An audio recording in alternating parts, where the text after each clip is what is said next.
the shelf. Allow me to introduce myself.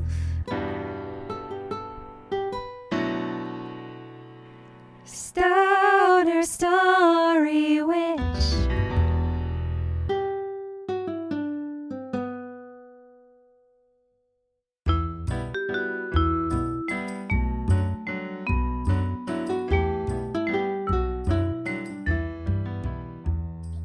Why in Guanacaste we have a blue zone, in the Nicoya Peninsula, because of mutual aid and because of community. Because the reason why I have uncles and aunties that have lived up to 90 or 100 years is because there's been always a sense of community and a sense of women leading the way and everything. When you take away that, when you make our lives, difficult as the government, or when you prioritize people that aren't from here, that are not living or embracing that community, that makes the place, lose that strength and that life, So yeah, I mean, it's what is happening in the other side of the world, in the Middle East, in the Levant. And so that's like the code that we found out as local Guanacastecans that could actually help us bring more people. Hello and welcome to the Stoner Story Witch. My name is Kristyn, and I am so grateful to be hosting this podcast on the lands of the Chorotega people, colonially known as Costa Rica. In today's episode, I'm going to be having a conversation with my very first native Costa Rican on the podcast, so I'm very excited. He's a dear friend and fellow activist, Adri Leiton. We get into a little bit more of like how we know each other and how we got involved, but I invited him on today's podcast for November 5th. It's the full moon in Taurus, and November 5th is that iconic day that I will forever remember from the formative years that I was 20 years ago when I was 18 and I watched V for Vendetta, Remember, the 5th of November. And I invited Adri on today to talk about the No Kings March and the revolution, V for Vendetta specifically, but also just kind of, some more general observations, his experience and expertise as a Guanacastecan, as a Costa Rican, also tapping into his knowledge as a political science student, and giving a plug to the organization that actually connected us in the beginning, which is the iGuana Collective. There will, of course, be links in the show notes for their social media pages. So yeah, today's episode is about being rebellious. It's about our role in the revolution. It's about grappling with our identities and our roles, and really leaning into that question of, given who I am and why I'm here, how I'm here, my relationship with the land, how do I just be here in a good way? This conversation feels like a really special conversation to share because it really is one where, I could sit with a local Tico, a Costa Rican man whose generations of ancestors are buried on this land, and myself as a first generation colonizer here on Chorotega lands, and being in the question of, okay, like, how do we proceed from here, right? What is my role? What are my resources? What does resistance look like for me? What am I willing to risk in order to disrupt the impact of rising fascism in the world? On not just the land that I'm from, but also like where I live now. And so I invite anybody who is perhaps also a colonizer in Central America, Costa Rica specifically, but really, I mean, if you refer to yourself as a colonizer or an expat, or even if you enjoy traveling to places like that, Adri talks a little bit about, how can you really honor the land that you want to be going to, even to just, have a fun, relaxing, joyous vacation, and how can you do so in a good way? So I invite anybody that wants to move abroad, has already moved abroad, or just even enjoys traveling to places of the global south, to just, yeah, I invite you to listen to this episode and just sit with whatever comes up for you, and just know that we are all welcome in whatever time we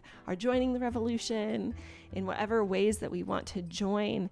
And that ultimately, if there's one takeaway from today's episode, I want it to be that we need community, we need mutual aid, we need reciprocity in order for the revolution to be successful, in order for the future to be anything that we would really wish for our future generations, our future descendants.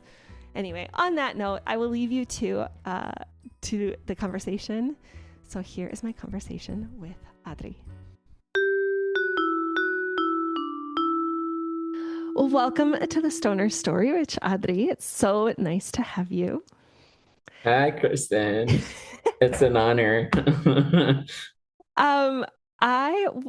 I want to just kick off by letting you introduce yourself a little bit by answering the question, what identities do you lead with?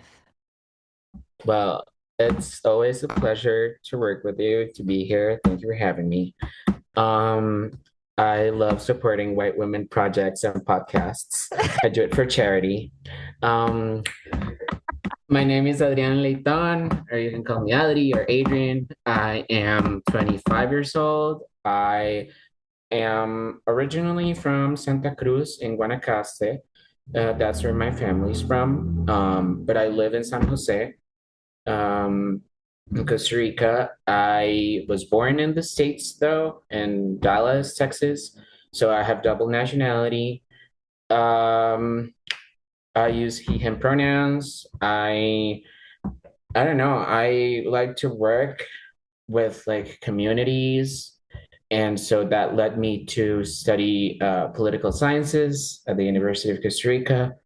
And I like working with badass women. And, that's why I was part of the creators of this amazing support system called, in English, the Iguana Collective, or in Spanish, La Colectiva de la Iguana, which is basically like, it's a pun. It's like a play on words because of Iniciativas Guanacaste, Iguana. And the idea is to have like, a place of storytelling for women, by women, in solidarity with oppressed peoples in the world. And, it's like, yeah, that's like, you'll see me over there having fun and, creating stuff. So, yeah. Awesome. So yeah, I guess you kind of already mentioned, but like what made you say yes? I will say I asked you very specifically that I wanted you to come on to the podcast. Today's episode is going to be aired on November 5th. And so that's the Guy Fawkes Day, and it's the 20th year since the movie V for Vendetta came out, and you were like, oh my God, I love that movie. So maybe you just said yes for that. But yeah, just if you could offer a little on like what made you say yes, or why are you here today, Adri? Well, like I said, I like doing charity. No, I'm kidding. I like hanging out with my friends. And also, I mean, even though I watched that movie like when I was in high school or something, it really like resonates, like the part of like revolution and like, us living like in a dystopian reality, the thing that we or humanity, I don't know, many years ago thought that it wasn't going to happen. It is happening. And, I like, I don't know, being with people that, have similar values as me. And I went to also like promote this project, the Iguana Collective project. So, I mean, yeah, I was also free on Wednesday. So, why not? Why not? I was available. I like hanging out, and especially living like, I know I live in the country, but still being from Guanacaste and not being in Guanacaste, I feel like part of like a diaspora. And I feel like, that these things, even though I wasn't necessarily like raised there fully, like my mom or like my grandparents or something, all the things that makes me remember Guanacaste or honor Guanacaste, like it really, it makes me like proud as heck. So, Mm. that's also, every single tiny moment where I can like rep Guanacaste, that's me. Oh, I love Yeah. that. Yeah, at the beginning of every episode, I like to be in a practice of acknowledging my status as a colonizer here on Chorotega lands. And I wanted to celebrate that you are my first Tico or Costa Rican that I'm hosting on the show, and it's like such an honor to have you. I'm so glad you said yes. Of Um, course. yeah, I will. I guess I can just say that you and I met last spring in what has become the Iguana Collective, which I guess if somebody asked me, I would say that's like it was a solidarity movement of local Costa Ricans that were advocating for a free Palestine. And I don't know if you wanted to share a little bit more about the story of kind of how that started and what, your role is or has been in that collective.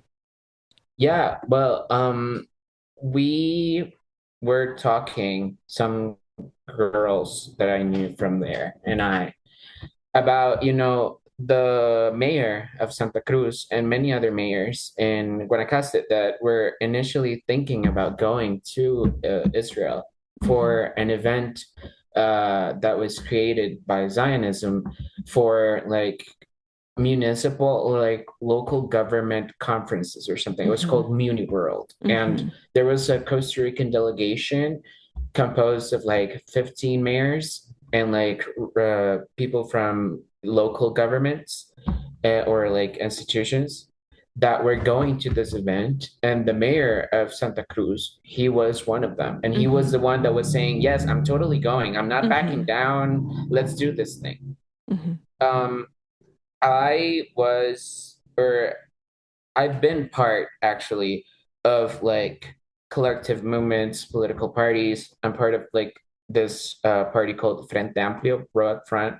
Mm-hmm. And I had some friends, some colleagues over there in Santa Cruz that were like, listen, on June, like mid-June, there's this like event where we are going to go and talk to the mayor about why he shouldn't go to Israel. Like Mm-hmm. about how all the genocide and all the things that are happening kind of Mm-hmm. relates to the things that happen also in Guanacaste. Mm-hmm. And I mean, I was going to Guanacaste either way because it was like maybe Thursday before Father's Day. Mm-hmm. So I was gonna go and visit my grandpa because my grandma, she died this year, so he's like a Yeah. widow. And I was going to go and support him, and like he's a farmer, so I wanted to be with him and everything and see what I could help with. Uh, so I was going either way, and the first stop that I did, and it was, this Thursday, it was very rainy as it Yeah. is right now. It was, crazy. Everything flooded. Mm-hmm. Guanacaste, it's like really hot. It's really like the Mm-hmm. summers are pretty intense. Mm-hmm.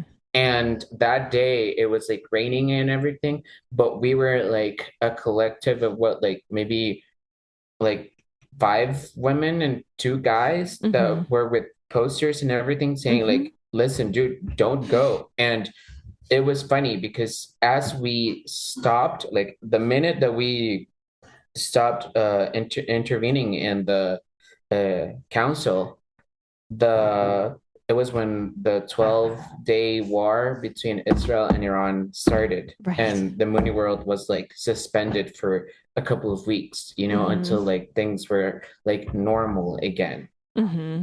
And so it really made us think about how in Guanacaste there was this like lack of, or like this emptiness of spaces for women to talk about political stuff, to talk about like community stuff. Mm-hmm. Yes, Guanacaste is like very religious, and that's how people organize in there normally. Or, in places like Tamarindo or like the coastal areas where, the American expats live, it's more capitalistic. It's more, about making money and stuff like that. That's how Mm-hmm. they organize locally. But there was never like a place to talk about like politics and women and like feminism and like, Mm-hmm. socialism. That was when we created, originally it was called Iniciativas Guanacaste, and then uh we changed it for like the collective of the iguana, because the iguana is one of the animals that is Right. really roaming the earth in Guanacaste. It's everybody hates them, and we think it's like a cool animal. And so yes, that's we've been doing several events throughout Mm-hmm. these couple of months, um, in many parts like Santa Cruz downtown, Nicoya downtown, Tamarindo Beach, Mm-hmm. Nosara, Tilaran, Mm-hmm. and other places. The idea is to cover, hopefully, the entire province. And we're the only big female-led organization right now, active organization, that is in Guanacaste talking about Palestine. So, it's like a big deal Wow. and everything. Yeah. Yeah. Yeah. Yeah. Yeah.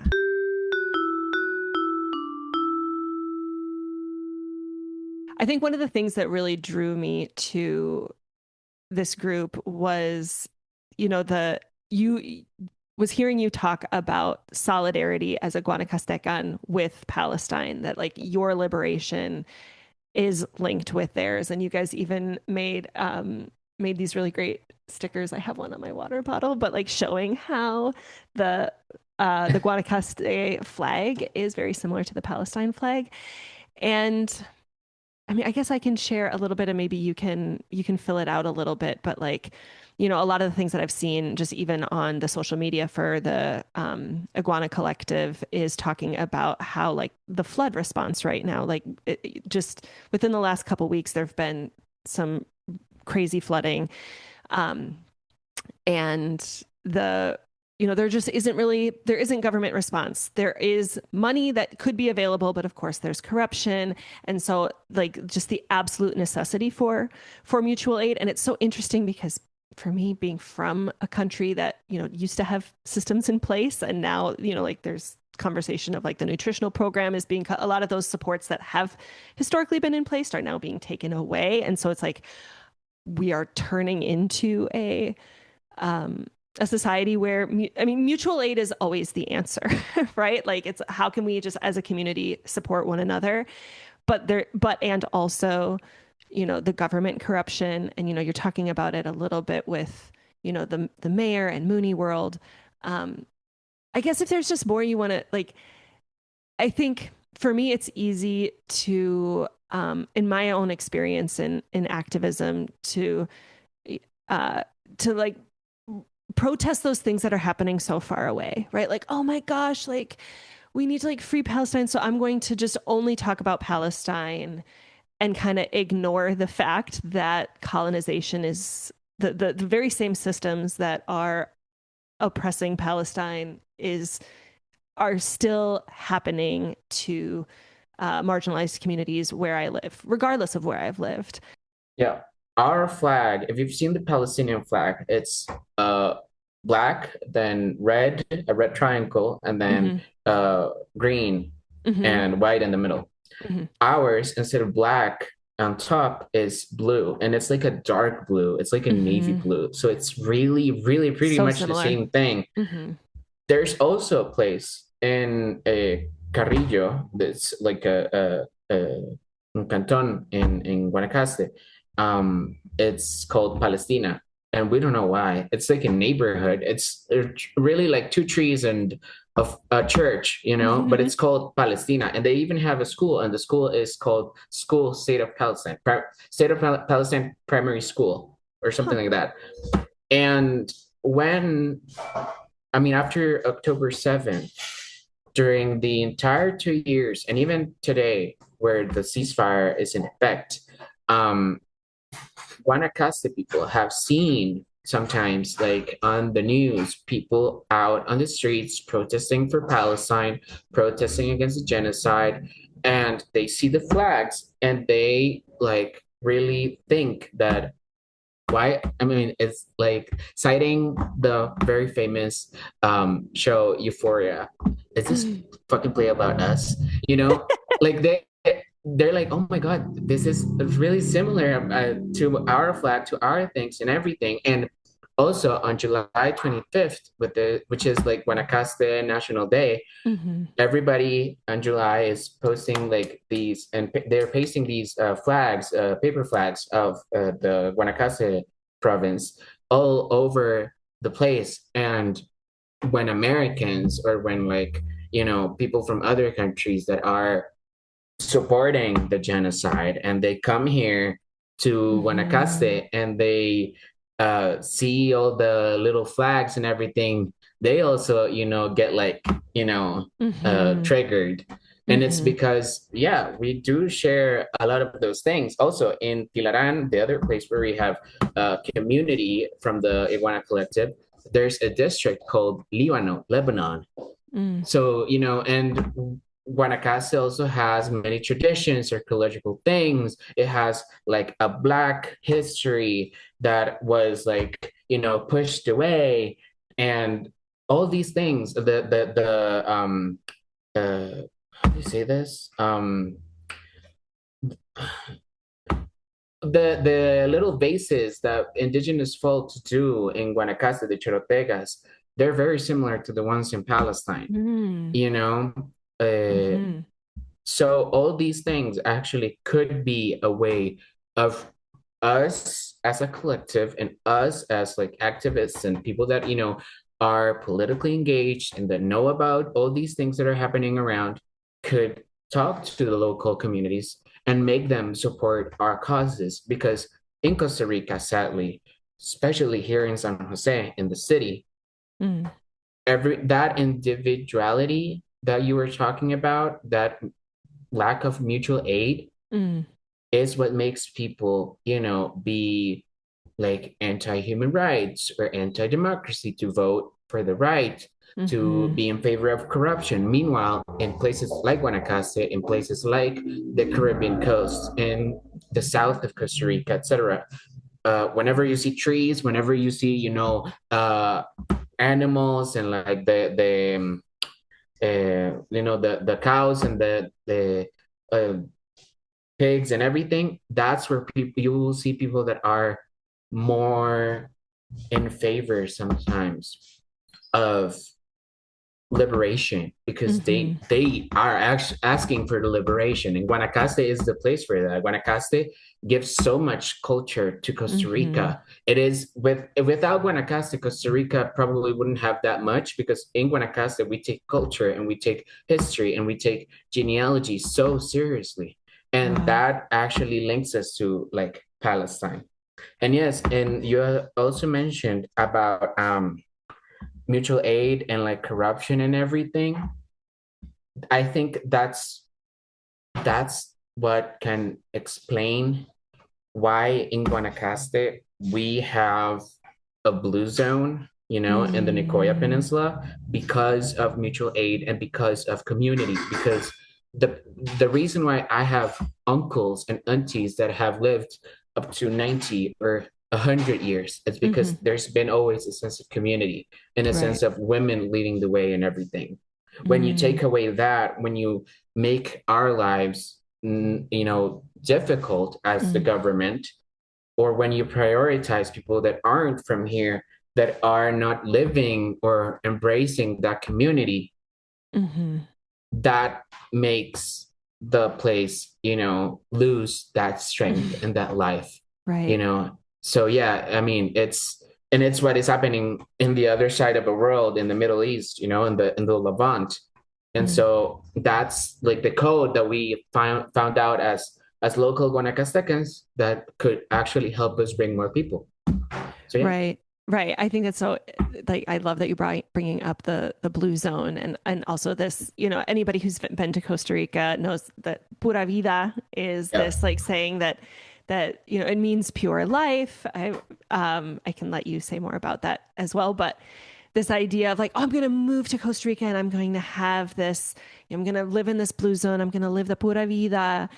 And if you're not really I will speak for myself, the ways in which like I need to allow myself to like slow down and be moldable, be influenceable by that, and check the impulse to, you know, bring the hustle and the bustle and the hyper individualism and the capitalism and whatever that I've been trained and conditioned in, and like really let this be, like actually allow myself to receive the Pura Vida and not like direct my own agenda, I guess. I love that you named that. Yeah, totally. The story that I invited you to discuss in honor of the 5th of November is the movie V for Vendetta, which came out about 20 years ago. It was at the time this kind of dystopian future of oligarchs and fascism, that is a little less fiction and a little more nonfiction these days. But in particular, it is about a revolution that is led by one man who goes by V. And he's wearing a Guy Fawkes mask. So Guy Fawkes is actually a historical figure who was caught on November 5th of 1605 trying to blow up the House of Lords. And the movie opens with this poem, Remember, remember, the 5th of November, the gunpowder treason and plot. I know of no reason why the gunpowder treason should ever be forgot. And the movie follows this radicalization of Evie, played by, funny enough, Israeli-born actress Natalie Portman. And which I guess I will just pause and say that like she has done some things and been strategic about standing up to Benjamin Netanyahu over the years. Like we can there's criticism for anybody with that much power and visibility, and also like she has been strategic about dissenting at times. We can grapple with that in another conversation too. Or if you want to go there, we can. But anyway, so Evie, the character she plays, meets and ends up helping this V. As the movie goes on, we learn that V has been taken prisoner in the past, was kind of radicalized and actually got kind of superhuman powers through this Larkhill. I forget if it was like a hospital or a prison. I actually haven't seen this movie in a couple years. He was given drugs that were meant to make him weak, but somehow gave him this superhero strength. And we know that a story that he loves, and on the podcast, we love thinking about like how stories resource us for the lives that we want to live. So the story that is really resourcing him is this Count of Monte Cristo, which is, of course, a revenge story. And through the movie, we see him exacting revenge against a series of people from this past, from this Larkhill prison. One that I really think about a lot, I had to look up the name, is the character Delia Surridge, who is a woman who had been the doctor that actually administered the drugs to the people at Larkhill, and how after it was over, she really begins to feel remorse, and that when V finds her, she actually like seems relieved, like, oh, like I've been expecting you. I kind of knew it was a matter of time that, you know, that you would catch up to me. She awakens in the middle of the night to see him in her bedroom, and that he's actually already delivered the poison that's going to kill her. And I fucking love this movie because I loved, and maybe I have, you know, evolving thoughts on it. Because of course, you know, when I think of locating myself, whether I'm locating myself as a white lady on Choratega lands, or I'm locating myself in this story, of course, who doesn't want to be V? Who doesn't want to be Evie? Who doesn't want to have that main character energy? And yet also, you know, I can recognize the ways in which this Delia Surridge is maybe more who I am in this particular story, right? That like, in what ways, and I can just name an example, as like a teacher in the public school system in the United States for over 10 years on lands that I was a colonizer, and I didn't really think about that. I might have even been like activated if somebody would have just kind of been like, oh, hey, you know, as a descendant of colonizers, you know, like how do you grapple with that identity in the public school classroom? I just really, really identify with this like sense of like recognizing that you've been out of alignment with a larger scope of justice and like it catching up to you. So yeah, again, certainly aspirationally, these movies are meant to hopefully, I would like to think that they are like in the collective unconscious to enable us to like step in to be V, to be EV, and and also like what are some of the more uncomfortable ways of that I can like zoom out and be like, but am I really on, have I always been, how do I grapple with the difference between who I've been and who I want to be? Anyway, that was my overview of V for Vendetta. I have more specific questions, but I will pause if you wish to respond to any of that, or if you even want to uh, offer where you locate yourself in that story, aspirationally, realistically, or take it a whole new place. Well, I watched that movie the first time when I was in high school. Mm. My social studies teacher, he was the one who played the movie one time, and it was kind of fun because I mean, it was like interesting to see that because uh, I studied in like a private school here in San Jose, and with all these like white rich kids, you know, Mm-hmm. that were like evangelical. And Oh. yeah. And it was funny to see like their reaction, you know, coming from like a privileged background to a movie like this, you know, and to see things like dystopia or something. And we were, you know, teenagers, we were kids, we were like 16 or, you know, 17 or something. Mm-hmm. And right now it's not like a dystopia, but it is like the reality sometimes. It really the show and the movie as a concept grapples in like many themes like, Mm-hmm. you know, massive surveillance and Oh. persecution, or you know, homosexuals being sent to prison or something like that, which is like Uh-huh. based on like Nazi Germany or et cetera, et cetera. And how sometimes, you know, uh, the reason why we are now living that dystopian future is because uh, there's been like this proximity to, you know, trying to compromise between like all parts and not necessarily like stopping bigotry Mm. when we see it, you know, and not only because, well, that's I don't care about this guy.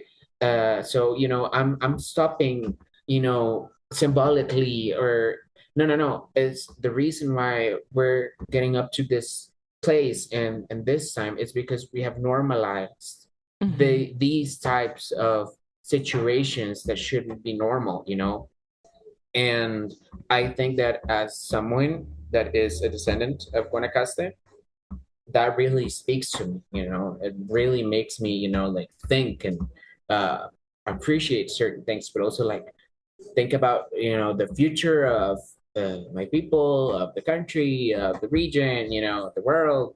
So yeah, that I need to rewatch again that It's movie. been a while. It's been a while, but I certainly had those feelings as a kid when I watched it on the first time, you know, and The, how yeah, you can grow up with that feeling.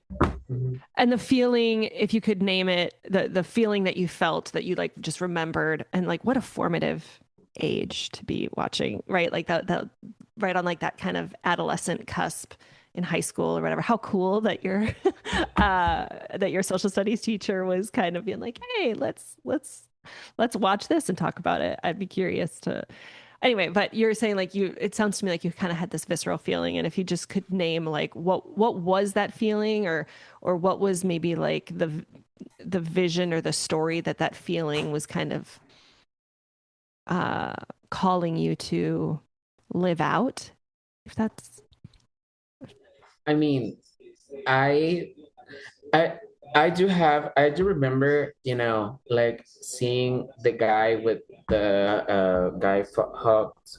What's the name? the Guy Guy Fawkes, yeah. Fawkes. Yeah. Yeah, well, that sounds like a slur. Anyways, It's true. um, with the mask, and I was like, okay, this is kind of like dumb, but it's like symbolic, Hmm. because you don't want like your identity to be Yes. seen. And Uh-huh. at the same time, I was like, it makes me a little bit want to be rebellious, Uh-huh. when as a teenager I'm told, especially like in a private school in San Jose with like rich kids and people that are like very evangelical and like very like that. I'm told that I need to follow like the system and the Hmm. rules and everything, because that actually, I mean, I growing up, I was very shy, believe it or not. And I was like scared of getting in trouble. And Hmm. that as an adult, it really changed me, because when I started joining sometimes like different spaces and studying, politics, it made me like change my perspective a lot. Now I'm a little bit more like, you know, I'm a little bit more shameless. I am Mm. a little bit more rebellious. And, having people like my social studies teacher, which is still actually sometimes I don't hang out with him, but I've seen him like on the street or something. He was Mm. like this really hype, university guy that was also, very much of like a socialist or something, but Uh-huh. nobody said the S word because like, right? Hmm. And I liked him a lot. Shout out to Mr. Enrique. Oh. Um yeah, it was funny because it really was like that seed for me Hmm. to, some years later be studying politics and being around politics and thinking about, wanting to do something more. Right. And yeah, it was like a whole the start of a whole thing, a whole chapter when I was a little bit more shameless and I was a Right. little bit more like, rebellious, yeah. Yeah, that reminds me, the book on tyranny by Timothy Snyder, like one of the first, like it's just how do we fight tyranny or fascism? And it's like, do not obey in advance. Like I know people have been kind of saying that a lot, but like just what I think I'm hearing you say is just like, okay, like there actually is a precedent of the archetypes in this story of rebelliousness.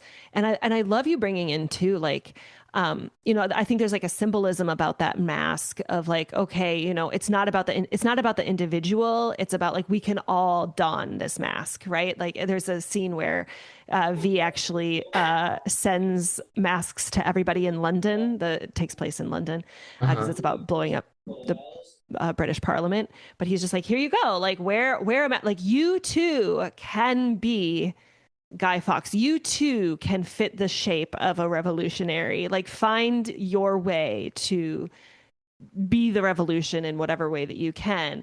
Like, there's a way of looking at that, but I love that you're bringing in the angle too of like, this movie takes place in like this dystopian but very like heavily surveilled world, and this was before our AI, but AI certainly, like, if people are not paying attention, like, it is 100% a tool of mass surveillance. Like, we are in the dystopian future now. If it was like, it's more and more obvious in just all of these ways. And oh my God, yeah, you're reminding me too of, the theme of, um, you know, how fascism kind of creates one group of scapegoats or one kind of group of people that they go for.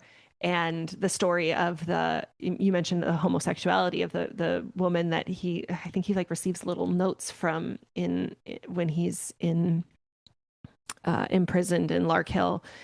And again, like what a cool way that your teacher, without even necessarily like, saying that he's a socialist or that he's in solidarity with these people, but I mean, 20 years ago, putting in, or whenever, I guess, whenever it was that you saw this movie, like putting that in a wealthy evangelical school, private school, um, as like you say, just kind of like putting in that seed of hey, this is like the toolkit of these oppressive regimes. And sure enough, we're seeing. I mean, I know you spoke out a lot at Pride last year too, but sure enough, like we can see the way that the LGBT and trans especially are being attacked in the world, and how it in the U. I mean, definitely my orientation is from the US, but it's certainly trickled out in other spots.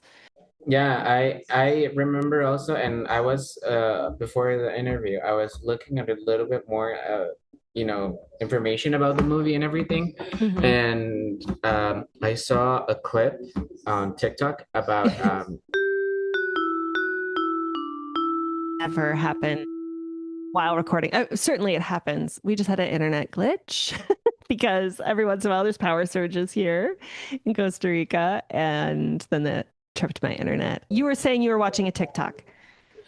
so there was like a TikTok or something about the guy going to like a basement, and in a Mhm. basement he finds like this mashup of the American and the British flags with a swastika on it. Mm. And at first, as kids, that know nothing about current politics, maybe, or where, I mean, I know nowadays, actual 15-year-olds and 16-year-olds, they know much more about politics than when I was a teenager, Mm. because well, first I was in a private school, so that meant that we weren't necessarily like in the public school system. We didn't know much about what, I mean, if Mm. there was like a march or something, or teachers decided to stop working or something, uh it wouldn't affect us. But when we also had like this image of like the US or like the UK, Europe, like these white spaces. Uh, it was like very well seen somehow. And when we saw that flag with the swastika, it was like, please, that's only Nazi Germany, Mhm. that's only them.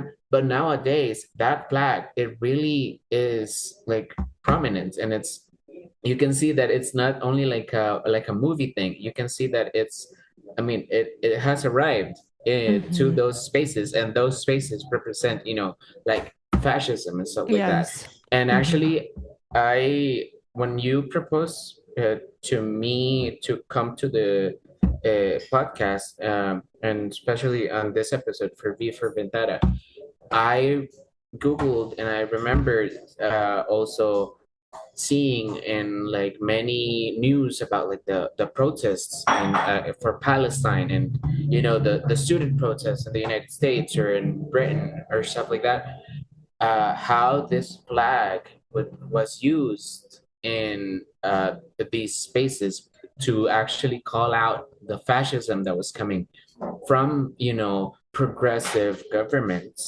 that were Mm. allowing a genocide to happen while they were starving, and making their own people be poor and be homeless and stuff like that you know Yeah.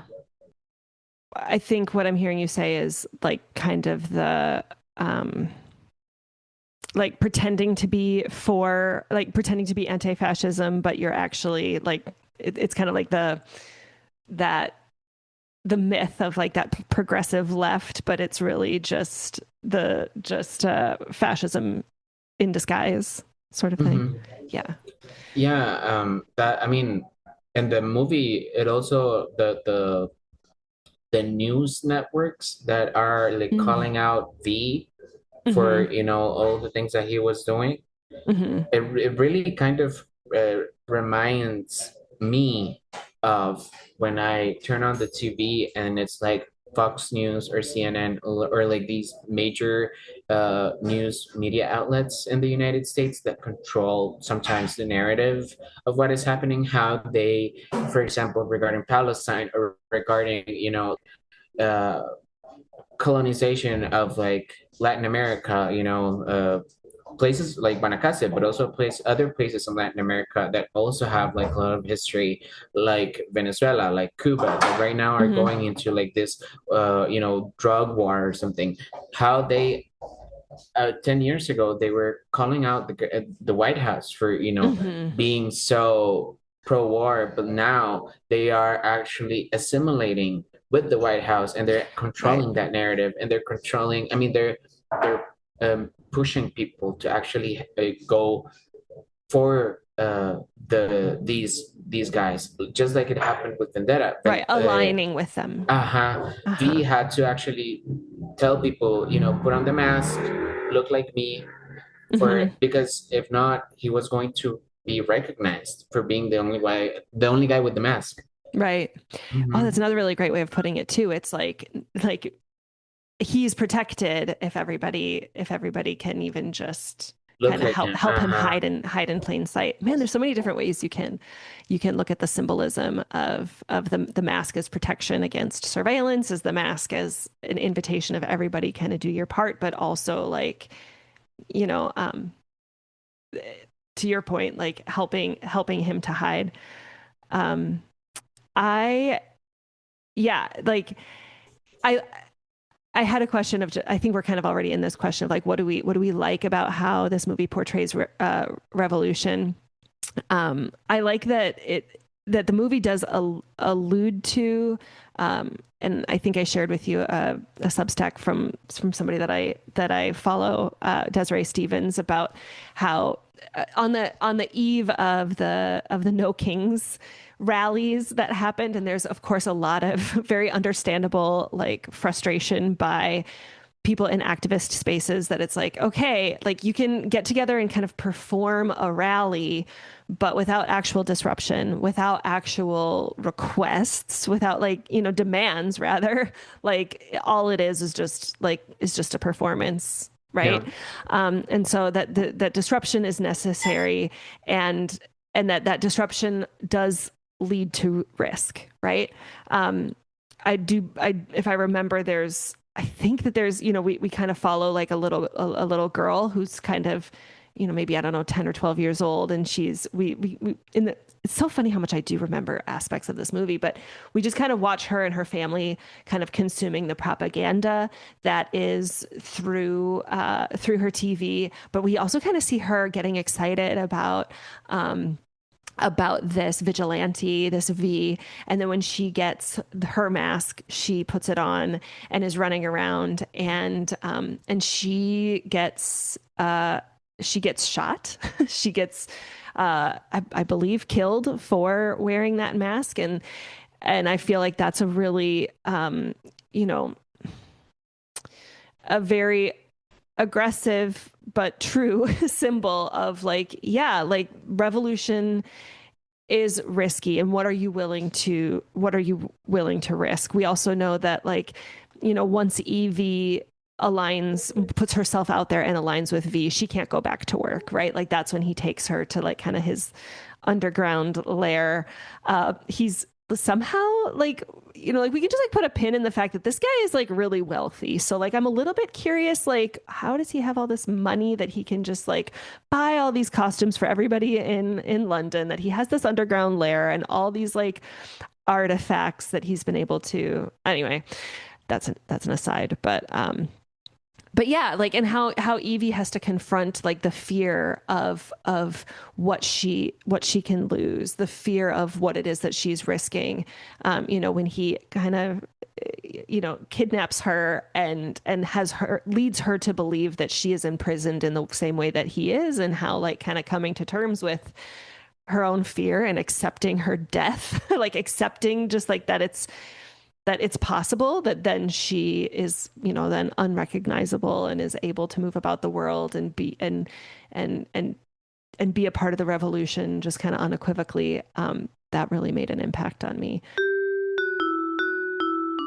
What we dislike about how V for Vendetta portrays revolution, or like, okay, like this is cool, but like there are some notes that I Yeah. have.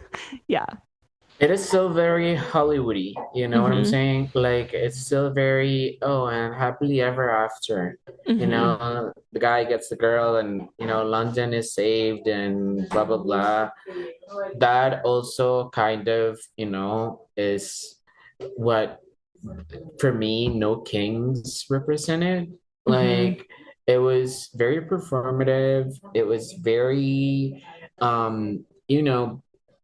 people that have never protested before, which is fine. Okay, I know there's always a first time for everything, Yes. Thank you. but like and yeah, we have to give people grace and everything. Finally, you went out, but guess what? It's Mm-hmm. you're not done yet. You Mm-hmm. know, Mm-hmm. there are people that have been going out for many many years Mm-hmm. before you that have Generations even. yeah Yeah. generations that Yeah. have been protesting for rights, and they have told you many times before, uh, you Mm-hmm. know and now are giving you grace about how to do something. When you go, and that also has to do with V for Vendetta, when you go out and are asking for like reparations or human rights or stuff like that, you have or like liberation, Mm-hmm. it's about you have to be a little bit rebellious. You Mm-hmm. have to be you need to understand that the people in power, that the people that are up there, they really don't care much about your well-being or something. Mm-hmm. So, and Mm-hmm. you need to pay attention about like how I can protect myself as a person, as an activist, because that surveillance is coming from me, yeah, Mm-hmm. at the end of the day. And I saw during the No Kings protests that there was like a website that was asking for people to RSVP. Yeah. Uh, Yeah. like if this was, I don't know, like a brunch or something, Right. and how these same people that were out on No Kings Day, they were not out to protect black people Mm-hmm. when they were asking for against police brutality, or they're protecting they were not protecting students that were going out for Palestine, in Mm-hmm. solidarity.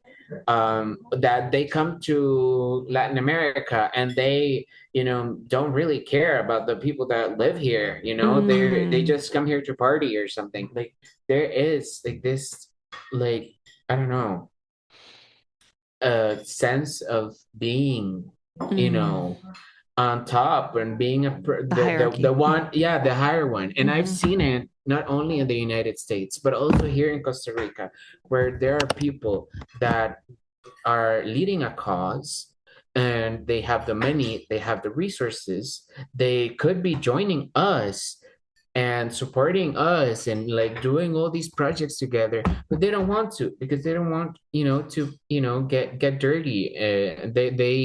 They don't want to get down, they don't want to be a little bit mischievous, a little bit rebellious, Mm-hmm. and so that really kind of like uh was something that I also saw from the movie, and that I saw from No Kings, and that I think about a lot these upcoming days. Mm-hmm.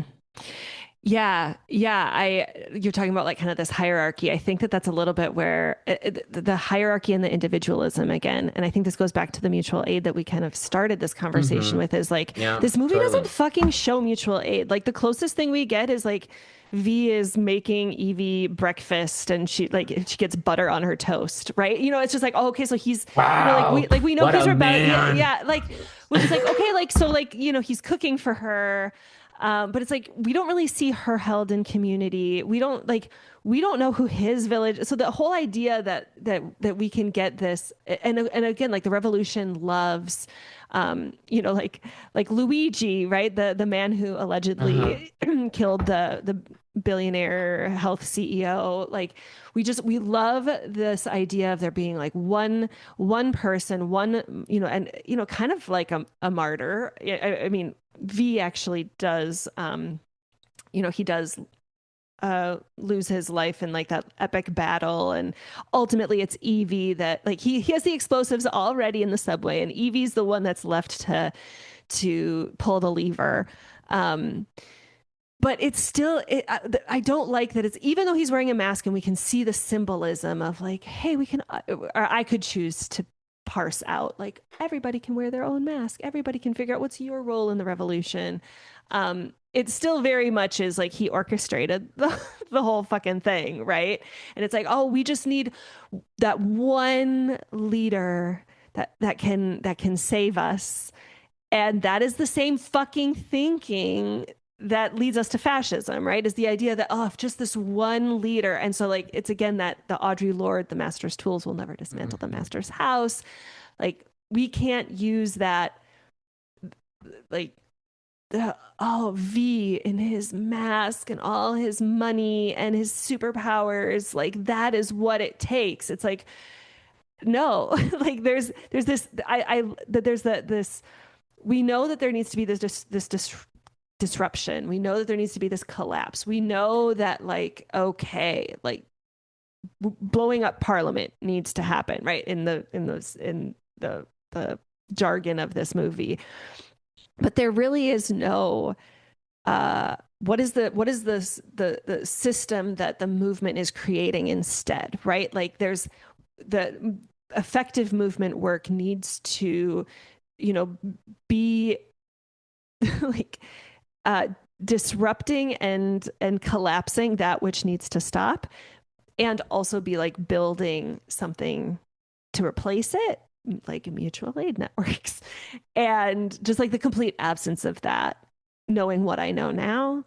And again, 20 years later, maybe the movie would be different and would include more of that. But that is yeah, I'll just say, like, Desiree Stevens, again, I can link to her, to the thing that I'm pulling this from, but she's like, every movement needs a maintenance plan, and to build beyond a single moment, which is, again, V for Vendetta. It's like the story ends when there's like this disruption, but then it's like, but then there's this vacuum. Like, okay, so he's killed off the head chancellor, and all, but like you're creating chaos, but like there's no discussion. There's just like assumed that like, somebody will then like, then it'll be better.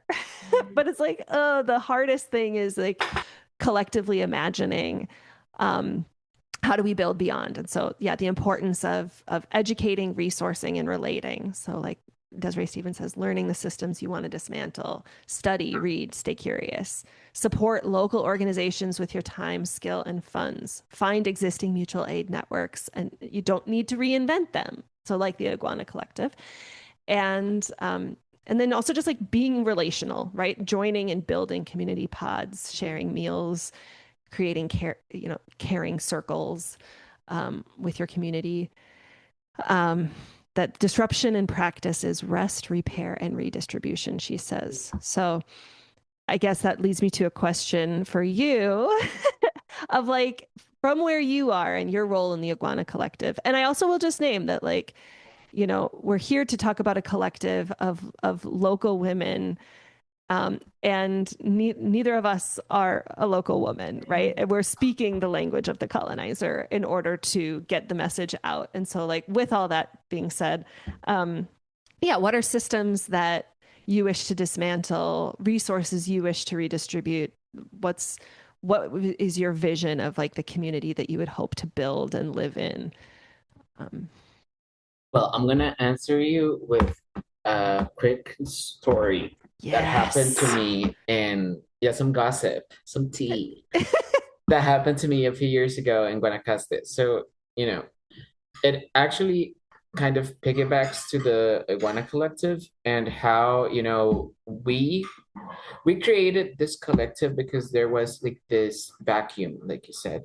There was no other person or group necessarily in that area of Guanacaste, or maybe in Guanacaste in general, and the entire province, which is huge, by the way. Yeah. That was talking what needs to be talked about. like Palestine, like feminism, like Mm-hmm. community, and maybe it is being done, and there are people that are working through it and everything, but their voices are not being amplified. Mm-hmm. So that was why we created the collective. And because we wanted to see our faces more, and we needed to have like an excuse to do it. Mm-hmm. Anyways, there was this organization. I'm not gonna name names, but there was this organization a couple of years ago that I had like some issues with because they were in Guanacaste Mm-hmm. full year, the 12 months of the year, they were in Guanacaste doing projects, environmental projects. However, this that same thing of the martyr and the guy that needs to be the hero and everything, Mm-hmm. they got it was happening with them. It was very uncomfortable to watch because there were so many things that I mean, while they were like taking pictures and being like, yes, we're here to save the planet and whatever, there were communities that with people that had no food or no water, Mm-hmm. in Guanacaste, right Mm-hmm. around the corner. Meanwhile, they were having or hosting like fashion shows, and they were hosting like these, massive events close to the beach, celebrating 4th of July in a place that is not the United States, Right. and having like barbecues and, Mm-hmm. playing Southern music or something. And the only Costa Ricans that were from like that organization were people from San Jose that Mm-hmm. moved to the beach because they wanted to be like surfing and like having like that Pura Vida lifestyle. And they were like not necessarily linking up with the local people in there. They were only linking up with like the expats, that were coming from the United States, from Canada, from Israel, from Europe, etc. Mm-hmm. And I was really pissed off because, uh, I mean, I am part of this political party. I'm not saying that people need to be part of it or anything.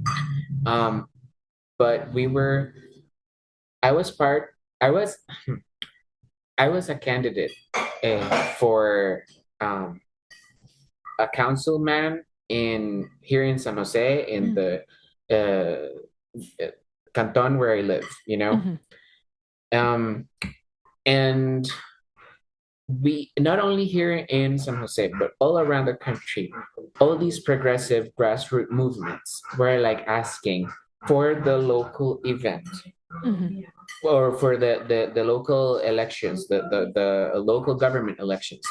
How can we pull more votes? How can we make people go to the polls, vote, make their voices heard? Because even if it's a local government and it's not necessarily like the national government, in places like Guanacaste, the local government is super important. It's Mm-hmm. the first place where you connect with the people in power, because Mm-hmm. it way more than Congress people or Mm-hmm.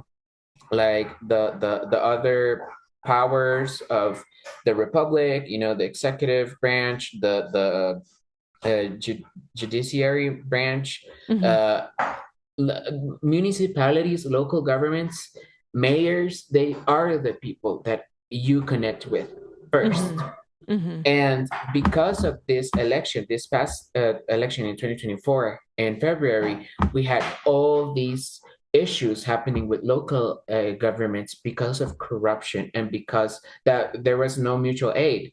Mm-hmm. The governments were actually going to Israel for the Mooney World, for example. Mm-hmm. The what else? There was corruption cases in environmental situations because they were planning to cut like massive kilometers of trees and like you know pollute a lot of Mm-hmm. uh, water bodies of water like Mm-hmm. lagoons or rivers or stuff like that, because there was a company that said, hey, we want to build a hotel and we need your help. And All of that has happened in the past 2 years because Yes. of those local elections. The people that got elected, those are the people that are leading the corruption right now.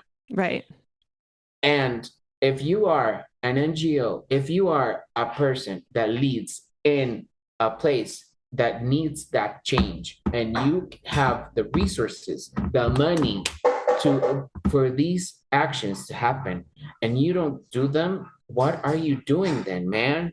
Like, these people were actually, you know, not doing anything. Their environmental activism or something was like picking up straws or like microplastics from the sand in the beach, in a gentrified beach, Right. while the hotel back where they were staying was cutting down the mangrove, so Yes. they had a golf course or something that was going to get flooded during the rainy season because the Right. mangrove got cut down.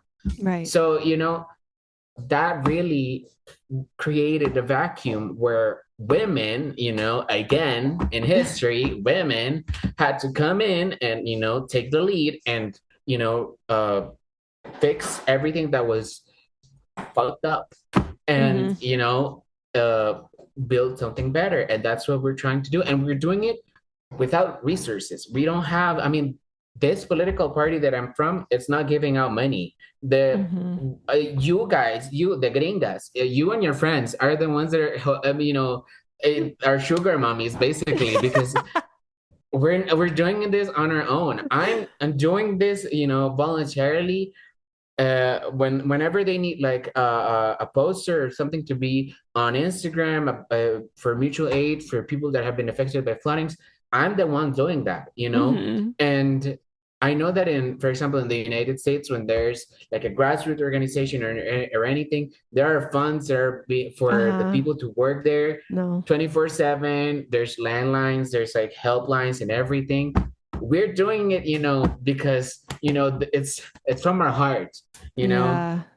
and there are people that are being paid and everything Mm-hmm. that simply they don't care. And when I try to have a conversation with one of their founders and one of like their leaders, the Mm-hmm. guy hung up on me Mm. super mad because he was like because I was talking to him about how the environment is political, that no matter if you only want to pick up microplastics from the sand in the at the beach, that thing is political. You're going to need political help. You're going to need a Mm. local government that is helping you, and a national government that is also implementing laws to protect the mangrove, the Mm-hmm. birds, the waterfalls, the oceans, everything, the corals. How Mm-hmm. is it possible that they're doing, what they're doing? They're having the going to see the corals in the underground. They're swimming Mm-hmm. under the sea, Yeah. Scuba. and yes, they're scuba diving. However, they're doing it with professors or like people that have a lot of money that come from like the United States or something. Mm-hmm. And we in the University of Costa Rica and the National University and in other public universities in Costa Rica have people that are uh, creating all these investigations and all these publications, modern publications about, the octopus gardens that were found in the peninsula, the Nicoya Peninsula, not so long ago. And they're creating all these articles about marine life and marine biology in Costa Rica, in Guanacaste, in Limon, in whatever. And they're not being invited to scuba dive. They're not being, Mm-hmm. because they don't have the money, because they're not gringos, because they're not white. So Mm-hmm. at the end, you're still that we Costa Ricans were also participating in colonialism because we don't want nothing to do with their local communities. I mean, where our Mm. local communities have to build their own strength by themselves, period. Nobody else is helping them. So, Mm-hmm. and that's why I know that I'm maybe not a local Guanacaste woman, I'm, the descendant of a local Guanacaste woman. Mm-hmm. But that's why I decided to join the collective and do that, because nobody else is doing it. The people that should be, Yeah. that have the power and the resources and the possibilities to doing it, they're not doing it. And, Yeah. that's the reason why we're here, at the Yeah. end of the day. Yeah. No, I mean, I really loved seeing the collective forming, and like you say, it's like, empowering the people that are already here to be building what it is they want, and not coming in and, yeah, what I'm hearing you say, and asking like, what is it you want to redistribute? What is it the community you hope to build? I mean, I hear a lot of very understandable rage at like just seeing how people have tried to do this in the past, and it's like, yeah, let's go on the beach and do a little fashion show in the name of cleaning up the beach, but like you say, it's a gentrified beach, and it's not actually in alignment with the community, and it's not actually a redistribution of those resources. Certainly, whether we have, I don't know how organized the initiative is for us to like, if that we can create like a little tip jar or whatever that listeners could be offering money to. It's so funny that you brought up the whole like, we have we have like no money aside from like, me and a couple of my fellow gringas that are, helping out. And it's literally like, helping with some of the flooding efforts. We're not there's no payroll, right? And certainly there's some pockets of folks that are united in Zionistic beliefs, and we definitely did have a demonstration last spring that resulted in some Zionists coming and counter protesting and kind of demanding, again in English, like, who's paying you? And it's like, there's really like nobody's paying anybody. Like, not only am I not like the leader of this movement or any of my Gringa friends, it's like, if anything, we're like, it's like, I just made some bread. Like, and I Yeah. just like, like I drove us and I bought some paint for our poster, like like, I'm not a fucking billionaire. And also, I mean, I love, like, I can still walk away and grapple with like, well, I have more I could give. I have other ways that I can show up. I have other, and I also have access to resources that aren't just money. I'm in more rooms of more power and more resource than, the average Tico too. And that just requires taking risks, right? Like taking relational risks of saying like, hey, what would it look like if we, um, like, to just say the quiet part out loud, like, hey, how many people in this room own more than one home? How many people here make a passive income off of vacation rentals, let's say? And, like, just, I wonder about that. Like, I wonder if there's a way that we could be, in better relationship with our Ticos. And if we truly are united around the things that I think a lot of the people that I think most of the people that I'm in community with agree that, we want to be supportive of the local communities, that we want to create, a green future and all, all of those things. And we need to understand the ways that we're like complicit in that harm and the power that we actually have as individuals and as a collective. And so, yeah. Oof. Yeah, I mean, if I was the leader of an NGO that is 365 days a year in Guanacaste, right now I would be doing something for the families that are affected by the floods. I wouldn't Mm-hmm. be, I mean, yes, you can have like mutual aid and okay, we're gonna collect money through like Simpe or Venmo or something for, people to go and buy, like their weekly Yep. food or something. But if you have the funds to do that, then do it, man. And I mean, I don't care what is your political belief. Maybe you are left leaning, maybe you are a right wing, whatever. I don't care. If you're a man, I don't even care even more. So, but like you are someone, I mean, you are in a land that is not yours, whether you're from San Jose, whether you're from another country. Mm-hmm. If you can give back just a tiny bit to the land that made you someone, because that's the thing. Many of the people that are rich in Guanacaste are people that became rich because of Guanacaste. If Right. they stayed in San Jose, That's if right. they stayed in the United States or whatever other country where they came from, they would have been one of one of many. They would be Mm-hmm. another simple human person in that area. But Yep. they are the ones that are different because they moved to Mm-hmm. paradise. They moved to the beach. So now they're the friend with the beach house. That's what made you different, and that's what made you powerful. Mm-hmm. So why not give back to the land that made you that person, That's that right. made you asked me, the first question that you asked me was, how do you identify with which identities you lead with? Mm-hmm. Well, there are people that, you know, whether they like it or not, because of Guanacaste, because of Costa Rica, because of moving here, they are the person that they are, period. So why not Mm-hmm. give back to that place? Right. Why not relate to these people? There are local people that right now in Guanacaste, they can't afford, like eggs, or like they can't afford a place to live. Right. And they are the true indigenous folks, the That's right. true people that should have the priority in everything in Guanacaste. Because if it wasn't for them, Guanacaste would be nothing, Right. Mm-hmm. And how is it possible that there are gringos that are, or like people from San Jose that are moving to Guanacaste because they want to be closer to the beach, because they want to live in paradise? And I get it. I mean, it's valid. Right now, San Jose, it's pretty gray right now. Uh-huh. And San Jose is gray. Uh-huh. It's raining. I would love to the beach. But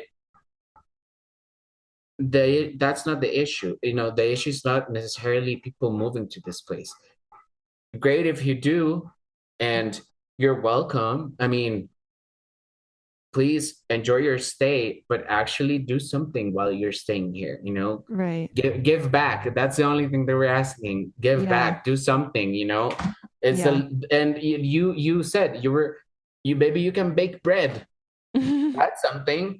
That's and it's in your capabilities. You don't have to go and give out half of your fortune to people. Mm-hmm.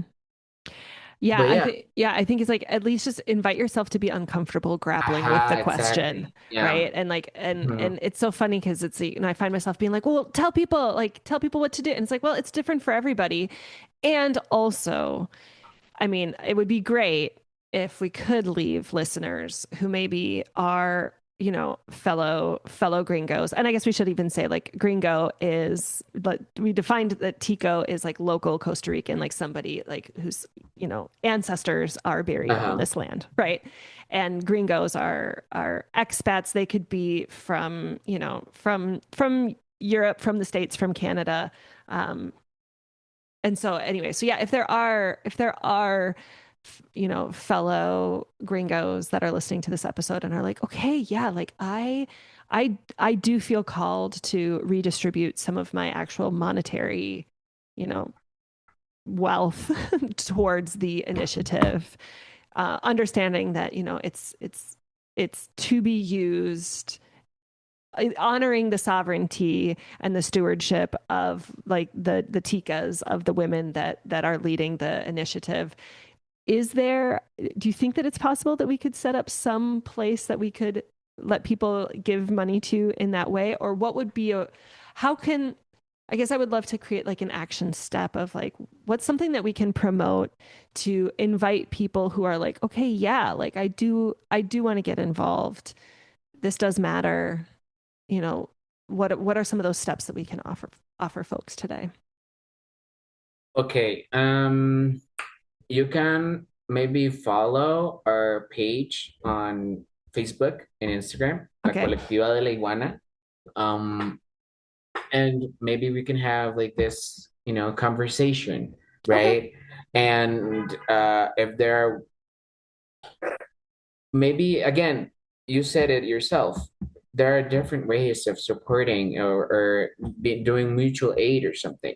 Hmm. You can first ask yourself like the really maybe not uncomfortable, but like the questions, address the elephant in the room. Why Yes.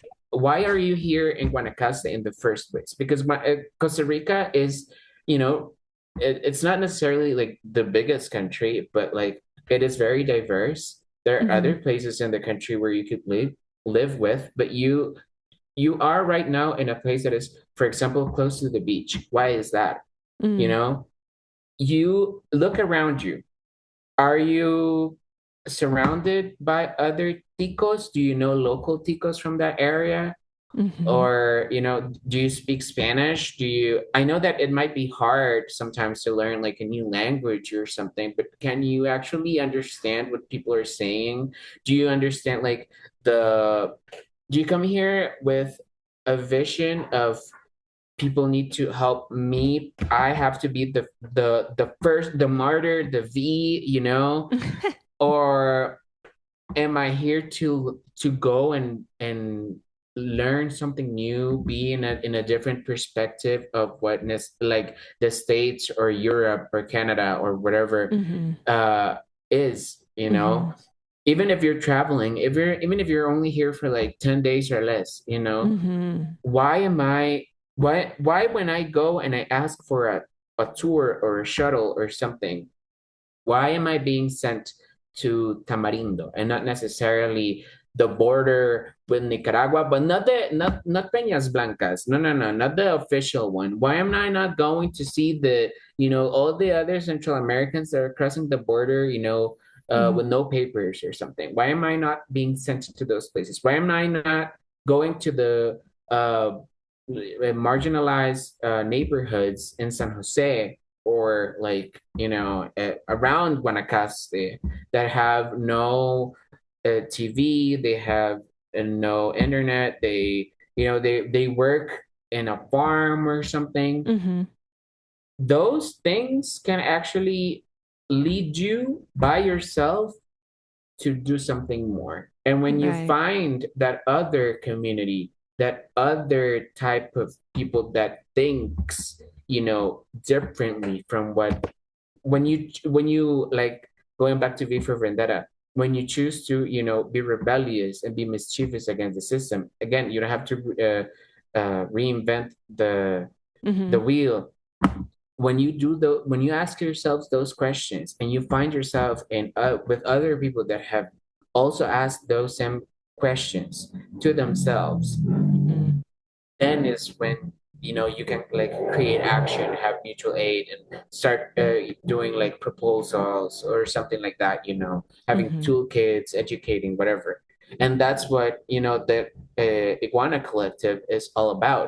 We are people of different backgrounds that came together, that thought differently than others, and that are willing to expand and have this way of thought for people Hmm. that are you know, Spanish speakers that live in a farm that, barely finished primary school or elementary school, to people that are, expats that live in front of the beach, that Hmm. have, like two or three houses, five or six cars, Hmm. that have traveled all over the world, that maybe are here for only 6 weeks or less, that are escaping winter, in the United States, that are escaping, I don't know, tax evasion or something Oh like, my God. like, oh, that's when we do like the plethora, or like, the whole spectrum of backgrounds and possibilities, because it's possible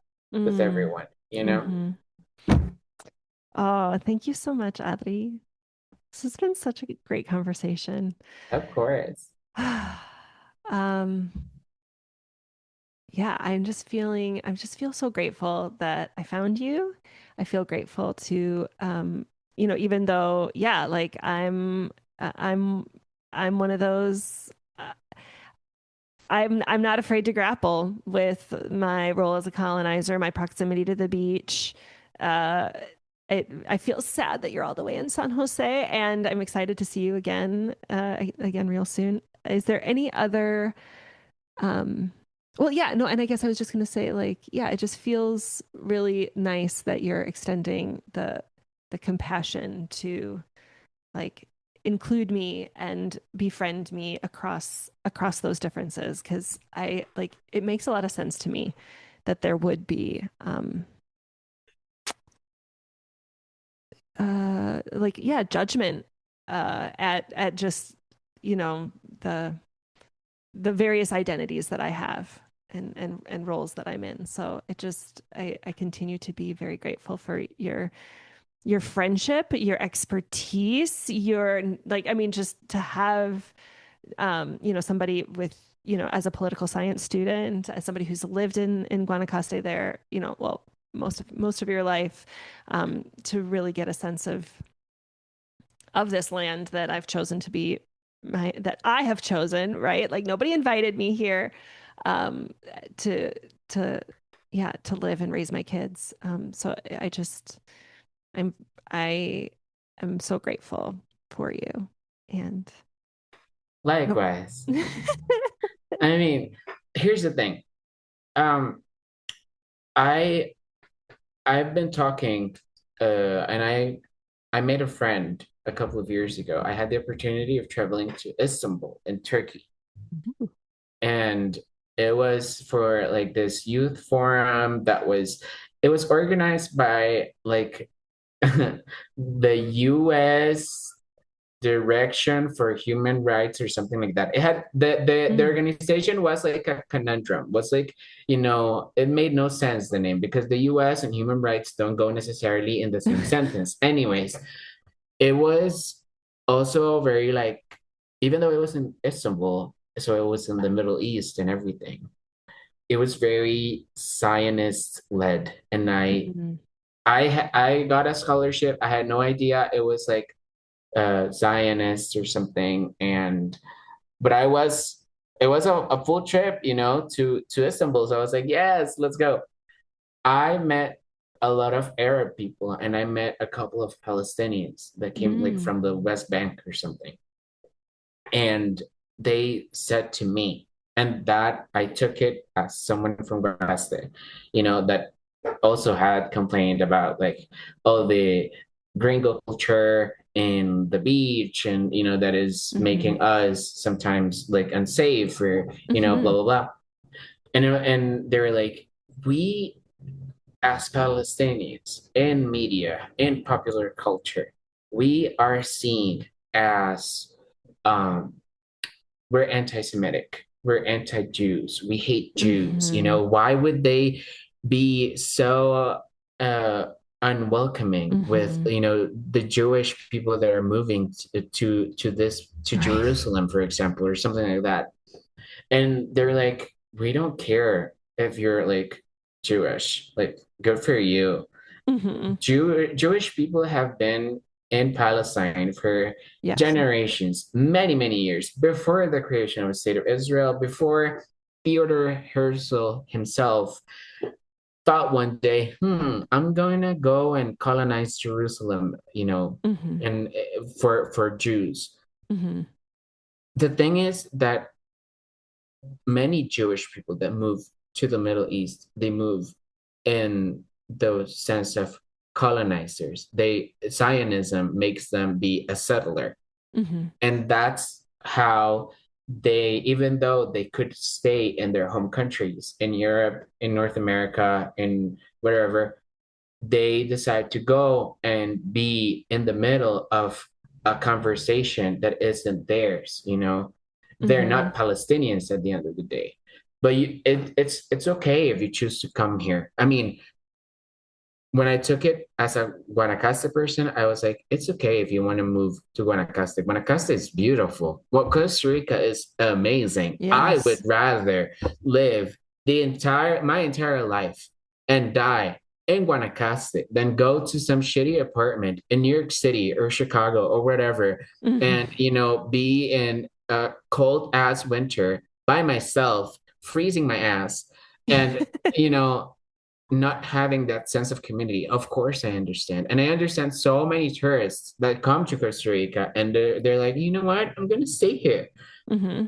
It's fine. Amazing. I don't have a problem with that. My problem is that it's just like Jewish people that move in the name of Zionism to Palestine. How many, Americans or Canadians or Europeans, they come to uh, Costa Rica or they come to Latin America, to the Caribbean, with that sense also of settlers, of me Mm-hmm. being first, me being, the center of the conversation, Right. The entitlement. the entitlement, Mm-hmm. that's when Mm-hmm.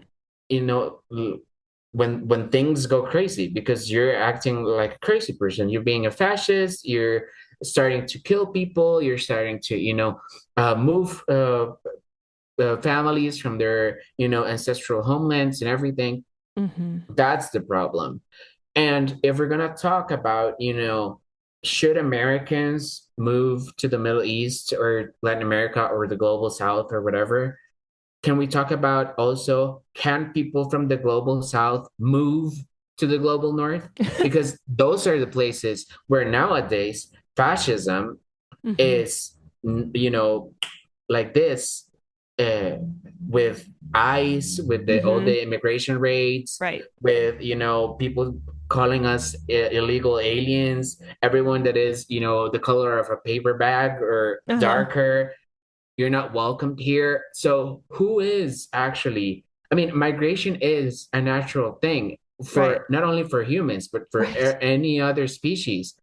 But like, if we're gonna talk migration, then let's talk immigration in a way where, also our brown bodies, our people that come Right. from the global South are accepted somewhere else. Right. And, also hold that same respect that we have with you guys, Right. with white bodies in the global South, Yeah. because again, it's whiteness being and patriarchy being in the center of everything. Right. Right. Yeah. Like, just how do I, given the identities that I have, given where I am, given all, uh, you know, uh, I learned this from one of my teachers and mentors in an online space called the Numinous Network. But every single meeting, we just get together and it's like, everybody's on Zoom. People could be all over the world, but it's like, let's just take a moment and be in the practice of acknowledging whose land we're on, what identities we hold here, the roles, privileges, disadvantages in some cases, and just be in the question. Ask the land. I loved you saying, like, the land is what makes us. We are always in relationship with the land, whether we're conscious of it or not. And to just be like, how do I be here in a good way? Right? Like, Mm-hmm. just so, and how do I, like, grapple with, like, okay, yeah, there could be some, how have I maybe been conditioned to a certain level of entitlement, but I can make a different choice today, or I can do, what actions can I do today to course correct.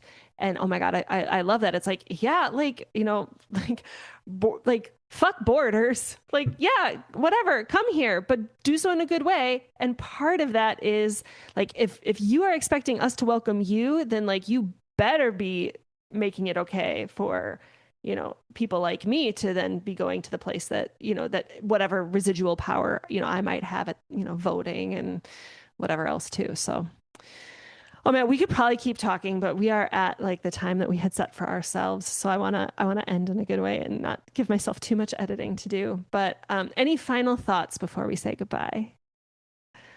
No, I would like to say, follow us on social media at Yes. La Colectiva de la Iguana. We are going to be doing a lot of events in the upcoming months due to November 29th being the International Day of Solidarity with Palestine. December is the month of Christmas in Guanacaste as well as Palestine. It has a lot of Christmas traditions. There's also January, the local fiestas and carnivals in Santa Cruz downtown. So we're going to be having some stuff over there as well. And we hope to be, one of the leading forces in the province to work, you know, uh, in favor of Palestine and in favor of women. And we are open to work with anyone that wants to work with us in those same values. So, let's keep in touch and let's keep working. All right. I love that. Thank you so much, Adri. Thank you so much, Kristyn. It's a pleasure.